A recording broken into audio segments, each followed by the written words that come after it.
Our lead this hour, coming from the gripe and complaint department of the football world, big business equals big headaches. And if you've not been following the latest developments off the field in the NFL, you might have missed it. So we learned recently that the NFL's Player Association for the NFL, has filed a formal grievance. This happened actually a couple months ago. It just came out now that we've learned about it. The NFL Players Association filing a grievance alleging that the ownership group of all the 32 franchises colluded to avoid offering fully guaranteed contracts to players. Well, actually, 31 of 32. There's a memo, and the memo is titled Privileged and Confidential. It was obtained by the New York Times paywall at The Athletic. And what's in the letter? What's in the memo? Well, the memo informed teams of the filing in October. And it said, there's a lot of legalese in this, but the NFL Players Association expected fully guaranteed contracts would now become the competition-driven norm for the top players in the NFL. That included quarterbacks negotiating new contracts in wake of the fully guaranteed contract signed by the creepy quarterback Deshaun Watson back in March. So again, if you're keeping score as you're listening to this, the Privileged and Confidential memo said that because Deshaun Watson got guaranteed money, that now that should be the new norm. No other player has signed a fully guaranteed contract since the creepy quarterback signed his deal. There have been several big names that have gotten their own contracts in the 8 months since that went down. Now, the implication, if you're keeping track here, the implication, stay with me, the implication is that during the August league meetings at an airport hotel in Minneapolis, the dirty deed was done. The NFL owners and or league executives discussed or colluded, not agreeing to any additional player contracts with fully guaranteed salaries. So it's all laid out in the story. The Players Association asked the arbitrator to award damages and permit certain quarterbacks who have been adversely affected by the collusion, right? The agreement there to terminate their current player contract. So they're asking for players like Russell Wilson and others to have their contracts terminated. And I bet you the Broncos wish they could terminate the Russell Wilson contract, but that's not what this is about. We don't believe that that's what this is really about. And don't bury the lead, my man. We have a sneaking suspicion that this is about the Baltimore baller, that this lawsuit filed under the guise, lawsuit, it's a document filed against the NFL for collusion by the Players Association, a grievance. So it's not like a lawsuit, it's a grievance. And so let's just get to it. Let's discuss. Is it true? Is it true the NFL Players Association grievance is really about Lamar Jackson and not about Russell Wilson or anyone else? So I'm nodding my head yes. I'm nodding my head yes. I've got the Yellow Brick Road, Canary, and Uniform Code. And we'll line all of these up like dominoes, and we will knock them down. All right, so to kick off here, this grievance, this action, is collateral damage because Lamar Jackson didn't get the mega millions that he wanted.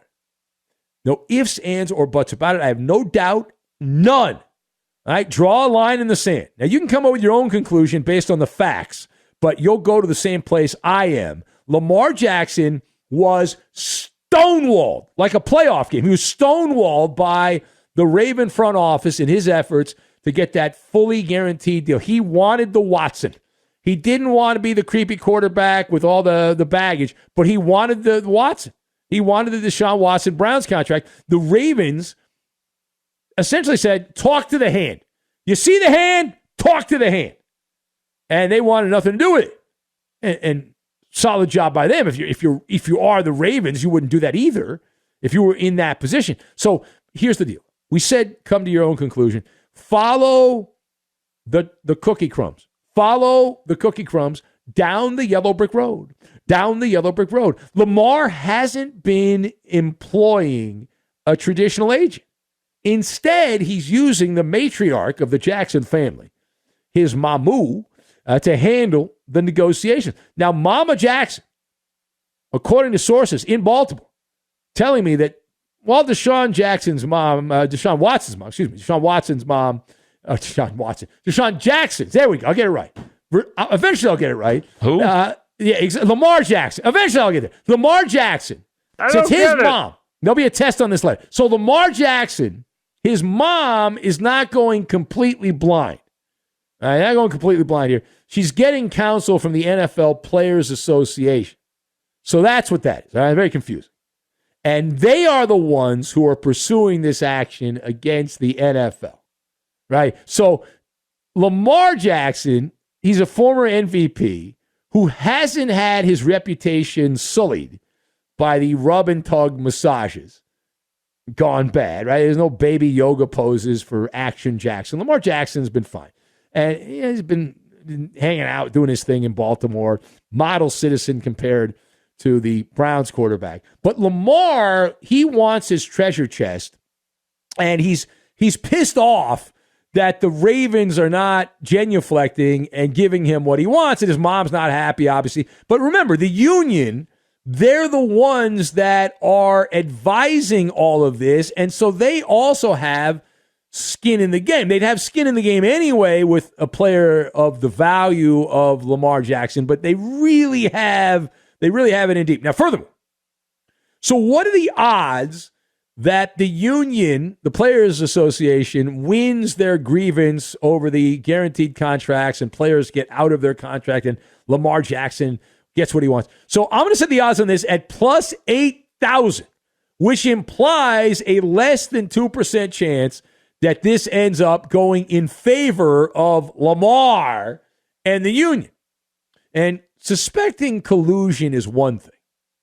Proving it is something that is much more difficult, right? It's a totally different animal. And unless the Players Association has someone who sings like a canary, forget about it, right? You need an internal memo. You need text messages. You need audio recordings of conversation. It is insanely difficult to prove without some of that physical evidence. And I'll tell you why.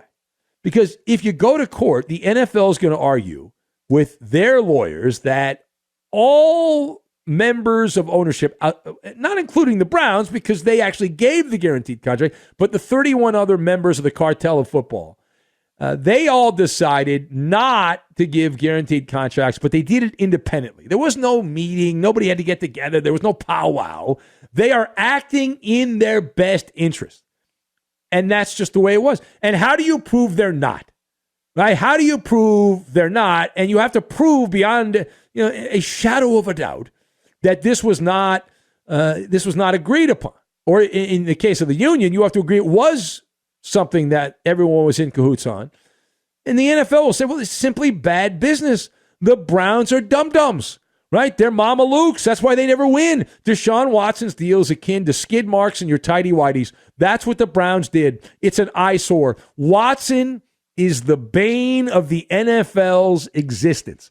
He's a bad actor. He's brings shame to the NFL, right? And so that's what they'll argue. And just because Cleveland did something stupid, why should Baltimore do something stupid?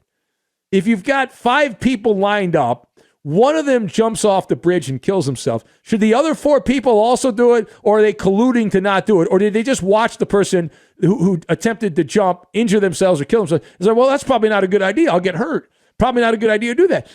That contract that Deshaun Watson got is an outlier, not a trendsetter, right? Just like Kirk Cousins a couple years back with Minnesota. When he left Washington, he got a ridiculous deal, and none of the other teams after that, until Deshaun Watson opened up their wallet and just tossed wads of guaranteed cash. Didn't happen. All right, parting shot on this. So why is the NFL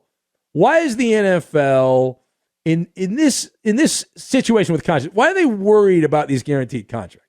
Like, what's the concern? Like, technically, there's also absolutely nothing to prevent an agent from negotiating a fully guaranteed salary for an NFL player. There's not.